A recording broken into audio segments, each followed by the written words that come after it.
Welcome to the Simply Financial podcast. I'm your host, Christopher Calandra.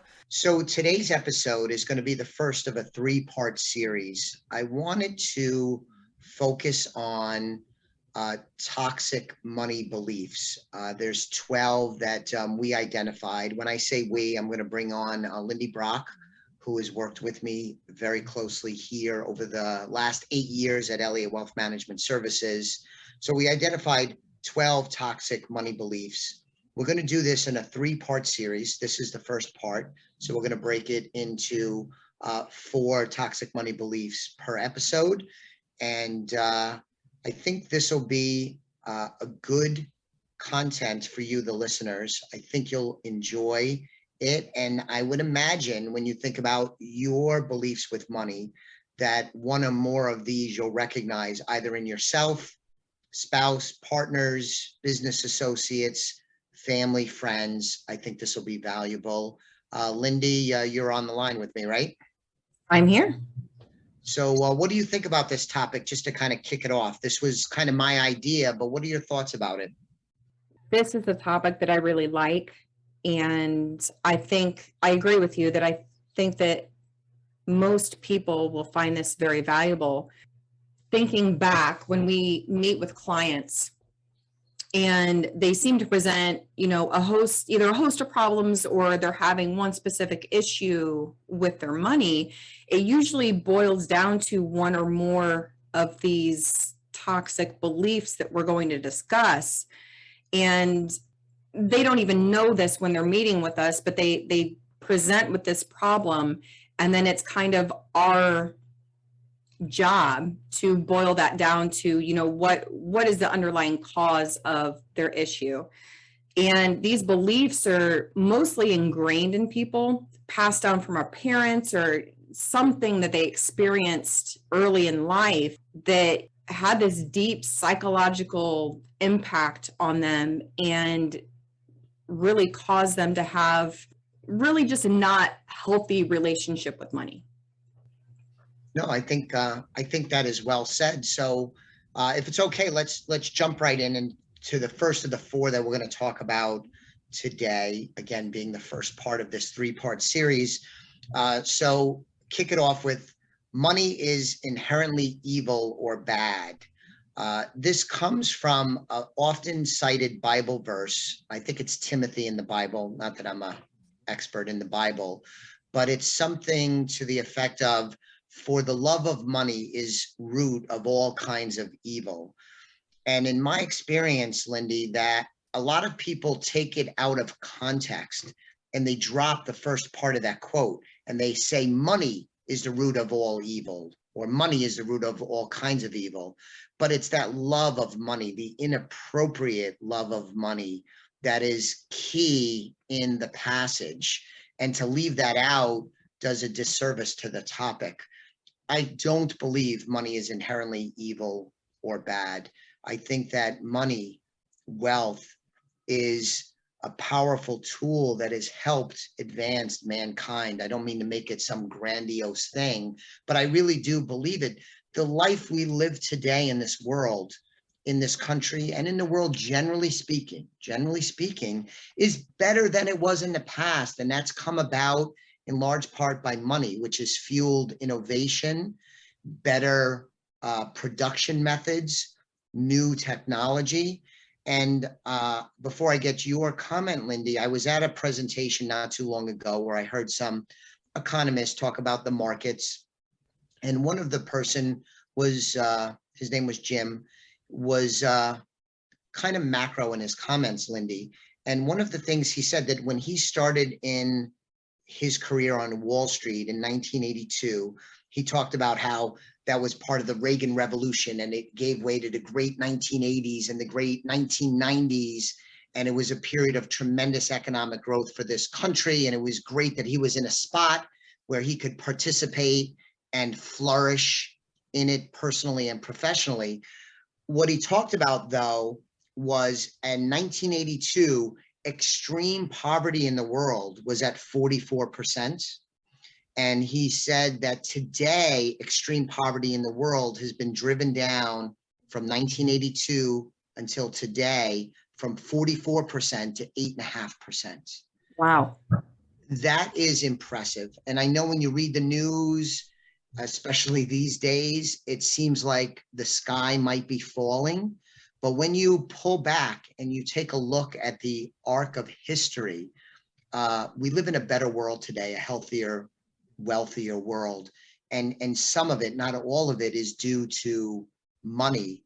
And this poverty thing really stuck with me. So I don't believe money is inherently evil or bad. So that's kind of my take on it. I know I said a lot there, but what do you think, Lindy? Thinking about money is inherently evil or bad. From the other side, so maybe somebody listening to this will say something to the effect of, well, what about gambling or, families fighting over inheritance, and just that want of more money just seems bad. But I really think that, to the argument of that, those things that I just mentioned are indicators of something else. So, gambling is, in having a gambling issue, it might seem on the surface that it is about the money, but it's really just about the risk taking. And the families fighting over the inheritance, it's not really the money that they're fighting over. It's really like their deep-seated love for that person that passed away, and maybe even some family arguments between siblings. And then, wanting more money is not a bad thing. As you said, money is a tool. And I think that's the key, is to think of it as the tool and as the financing measure of your life goals. So wanting more is not really a bad thing. You want to be able to meet your life goals, and money is the way to do that. Very good. Also brings us to the next topic, is that what are your thoughts on the rich are evil and corrupt? Yeah, that's a good one, especially in today's political climate, where the rich are, in my opinion, often scapegoated. Not that the rich are not sometimes corrupt, and they're certainly not angels, but I think in many instances they're scapegoated. And I think this is still true today. I had seen this statistic a little while ago, a couple of years ago, Lindy, but I think that the number one category of movie villain was a rich corporate type. Yeah. So I don't buy into that. The rich, and when we're talking about rich, let's put some parameters on that, because I think mostly when you talk about rich, we're talking about the 1/10 of 1%, the multi-billionaires. You can make the case that somebody that has $1 million is rich, or $5 million is rich, or even 10 million. But I think mostly when we're talking about this evil and corrupt, what we're talking about the very, very wealthiest amongst us. And history shows that these individuals, like any person, they have their good and their bad. We all have our flaws. So you could look at some aspect of what they did or with their personality and make that the only thing you look at, and you could judge them harshly.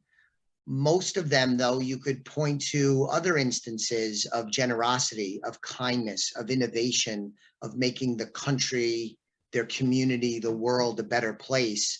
So I don't believe the rich are evil and corrupt on balance. There are exceptions to that. I do believe in the concept of a rising tide lifts all boats. And these people that become fabulously wealthy, a big part of it, maybe not all of it, a big part of it, though, is because they made the world a better place. And if you're not talking about the mega wealthy, you could say somebody in their community, in their town or their state, it would work the same way, that a rising tide lifts all boats. And if they're serving people, if they're helping people, if they're adding to the community around them, that they will be rewarded financially for that. And that makes us all better in the aggregate. And I think when you look at some of today's most wealthiest individuals, Jeff Bezos, Elon Musk, Bill Gates, Warren Buffett, you look at them as a representation of that class. Bill Gates got in trouble with the government for monopolistic behavior years ago. But you think about what computers and what computing power has done for the world. And you could make the case that his rich rewards are deserved because of how much he's added to the world. Jeff Bezos with Amazon, who is a very tough business guy. And I've read some books about, some of the bad behavior that the company does in stamping out competition. He's not an angel by any stretch of the imagination, but what a visionary business guy who capitalized on technology.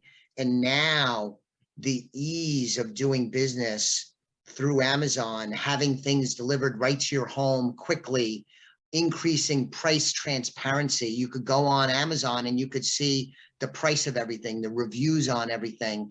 It's very consumer friendly in that way.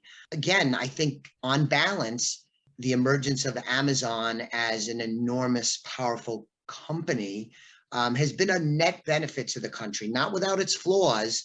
And so I don't think he's necessarily evil and corrupt for the most part. And, Musk, just the last one I'll talk about, the work he's doing in electric vehicles and reducing the world's reliance on fossil fuels will have profound impact on our lives, and not just our lives, but for future generations. And what he's doing with Starlink and travel to space. I mean, this is stuff that's unbelievably visionary, and it takes a special talent to pull something like that off. He's not without his special qualities. So I'm of the school of thought, Lindy, that these are great men and great women. So I completely agree with the points that you're making, but I also want to add that I believe most people, when somebody hits a certain, threshold of wealth, that also comes along with power. And a lot of people associate power with evil and corruption also. But power, it's the same point to what you were making, is that these ultra wealthy are doing a lot with that power. And whether it's to, like Elon Musk and with climate change and trying to do better things for the world, I don't think that's necessarily a bad thing. But I think that money, and the only point I wanted to make on top of your point was that money exaggerates who you are as a person. And just having more of it creates more of what you actually are. If you are an evil person, if you have a lot of money, you are probably going to do evil things with that money. But I don't believe that most people are inherently evil. But if you're a very good, generous person and you have a lot of money, that just creates so much good for everybody. I think everybody knows about the Bill and Melinda Gates Foundation and everything they're trying to do with their wealth. And I think that there's a lot of other people out there that have a lot of wealth that the media doesn't really represent their true nature and the good things that they're trying to do. The media represents what they think people will want to watch. Yeah.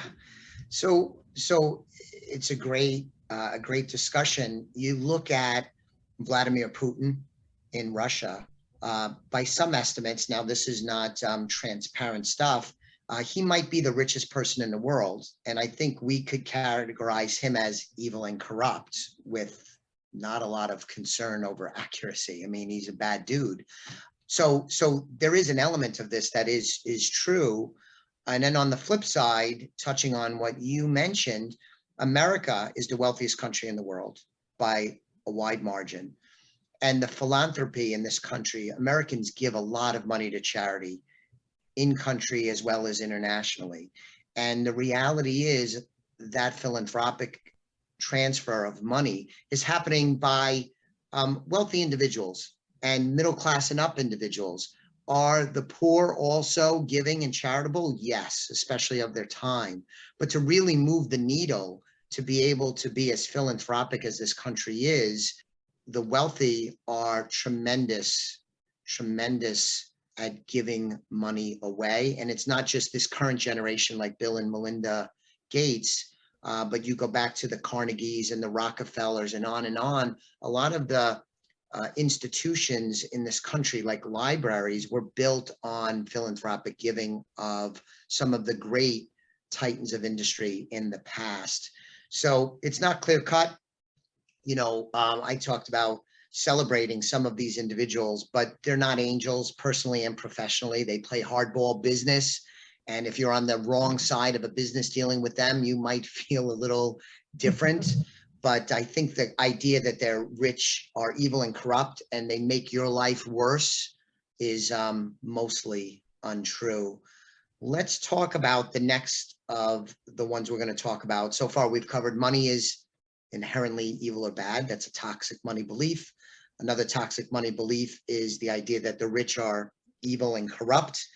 Let's talk about the concept that money is scarce.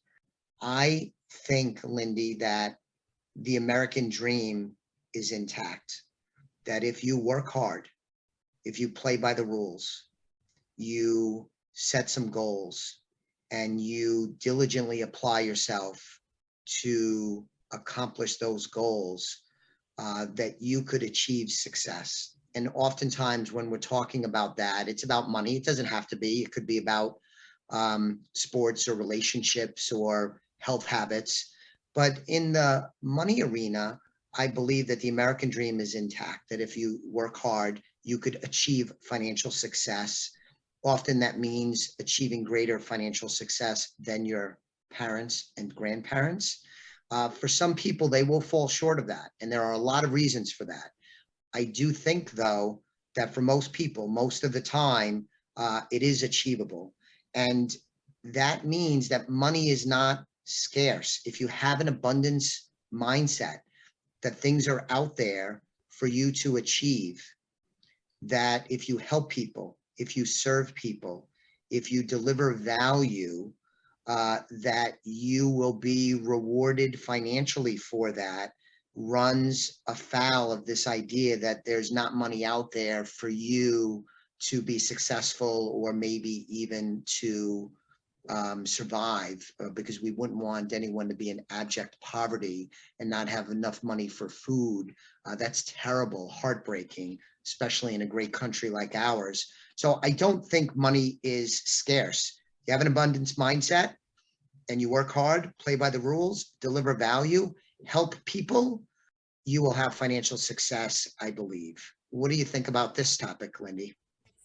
Funny that you took the view that you took, because I didn't even, when thinking about this, like I didn't even think of those things. I'm thinking more like when we meet with clients, some of the older clients that we have met with, some of them lived through the Depression. Some of them grew up in extreme poverty and have made a good life for themselves. But that has an everlasting effect on them. So I guess looking at this from like a doctor, some symptoms that I've seen are, older people holding on to cash, not wanting to put it in a bank, not trusting banks, I'm not saying investing is for everybody, but not investing the funds, not willing to take any kind of risk because they don't want to lose anything, because they don't think that they can't afford to lose anything. Yeah. So, because they don't think there's anything there to replace it. So they're overly protective. Overly nervous, overly protective. And that's just not the case.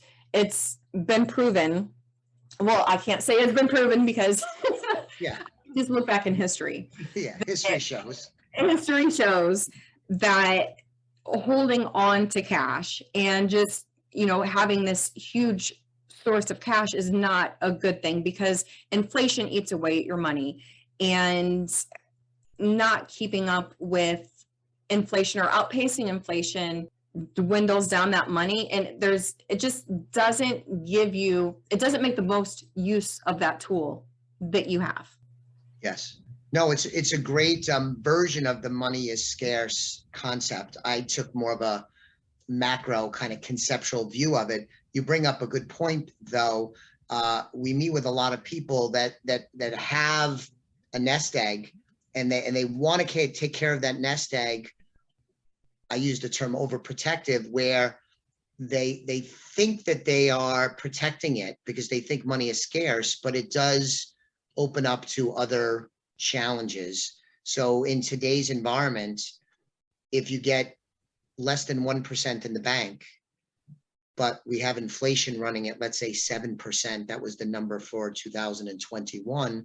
And we don't know what 2022 will do, but it's been running hot this year. So if you have money that's growing at, let's say, 1, but the cost of goods, what you could buy with that money, is increasing by 7, yes, you are protecting those dollars, but you're losing purchasing power, you're losing buying power, you're losing ground. So it might seem that it's safe, but it's not safe. In the long run, it's not, because you're going to lose buying power at too fast a clip, especially. So money That is even scarce. exaggerate the feeling that they're having that money is scarce, because they're seeing that the money that they're holding on to isn't buying as much as it used to.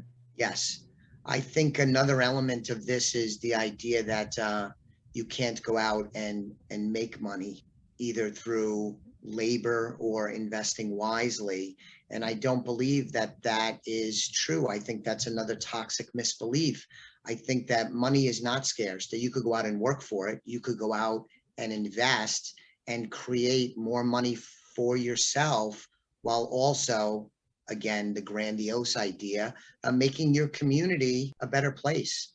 You know, I think this is a noble pursuit. It could get out of hand, which we'll talk about when we get to some of these other toxic money beliefs. There is too much of a good thing, to use that adage.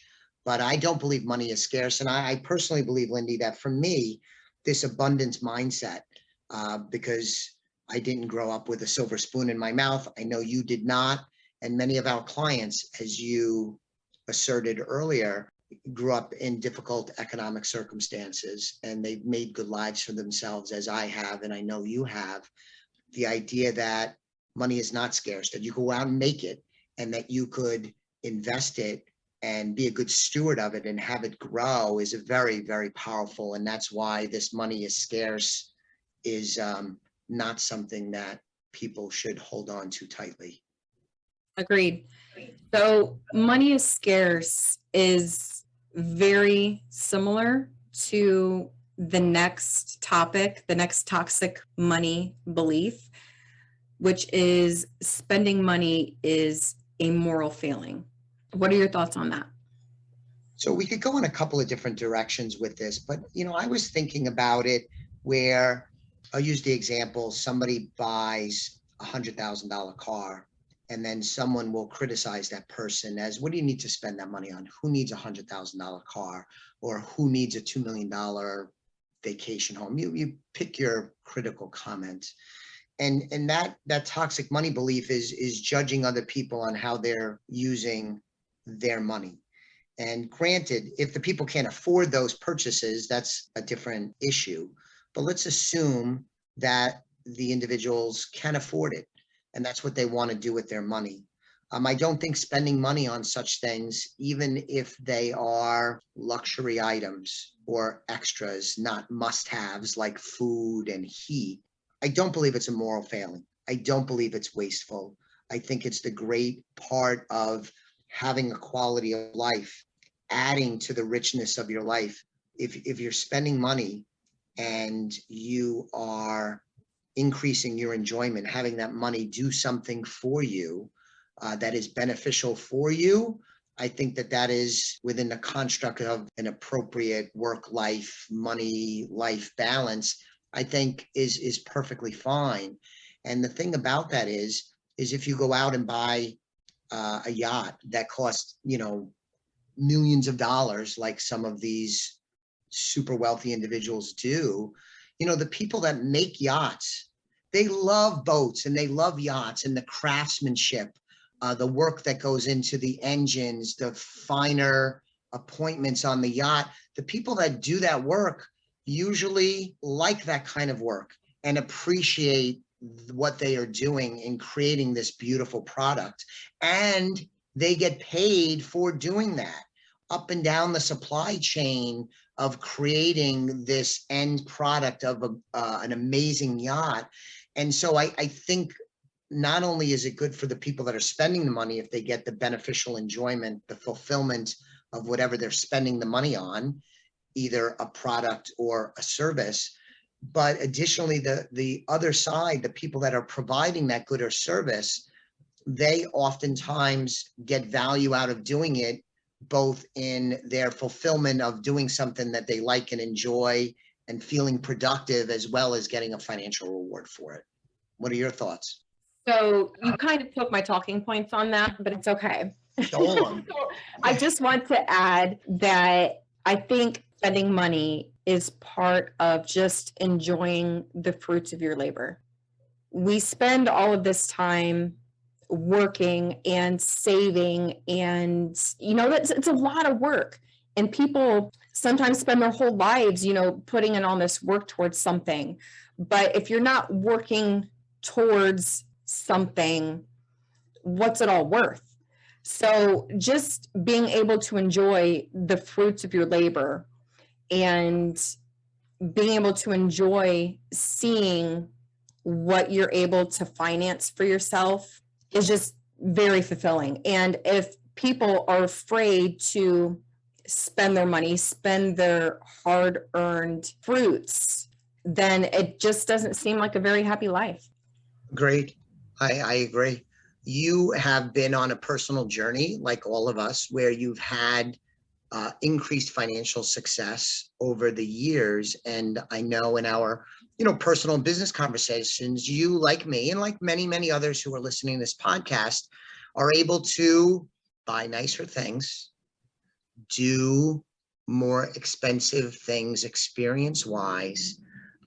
Is there a part of you that ever views it as, gluttony, I think, is one of the 7 deadly sins? Do you ever feel that pull? Because I definitely do. Not often, but I have felt that pull where there's a certain point where it seems a little inappropriate. What about your experiences with that? I do at times. I I look at myself and I'll say, you are such a spoiled brat. Like, why did you even need that? But then in another sense, I think, you know what? I'm meeting my savings goals. I'm meeting my other financial goals that I have. And I mean, what's the use if I don't enjoy it now? I mean, I could die tomorrow and then have saved all this money, and what's it worth? It's worth nothing. So I might as well just enjoy some of the things, like I said, as long as I'm meeting my other financial goals, that I'm able to really enjoy what I work so hard for. Great. Well, that's a good place to leave it, Lindy. So we talked about, just to review, money is inherently evil or bad, toxic. Rich are evil and corrupt, toxic. Money is scarce, toxic. And lastly, spending money is a moral failing. That's toxic too. I hope you enjoyed this episode of the Simply Financial podcast. Please keep an eye out for part 2 and part 3 of this 3-part series. They'll be out soon, so check them out. Subscribe to the podcast if you haven't already, so you won't miss them when they come out. Thanks for listening today. I'll be back with you on the next episode very soon. The views expressed are not necessarily the opinion of SagePoint Financial Incorporated and should not be construed directly or indirectly as an offer to buy or sell any securities mentioned herein. Investing is subject to risks, including loss of principal invested. Past performance is not a guarantee of future results. No strategy can assure a profit nor protect against loss. Please note that individual situations can vary. Therefore, the information should be relied upon when coordinated with individual professional advice. Please note, the information being provided is strictly as a courtesy. When you link to any of the websites provided here, you are leaving this website. We make no representation as to the completeness or accuracy of the information provided at these websites, nor is the company liable for any direct or indirect technical or system issues or any consequences arising out of your access to your use of third-party technologies, websites, information, and programs made available through this website. When you access one of these websites, you are leaving our website and assume total responsibility and risk for your use of the websites you are linking to. Securities and advisory services are offered through SagePoint Financial Incorporated, member FINRA SIPC. Insurance services offered through Elliott Wealth Management, LLC, not affiliated with SagePoint Financial.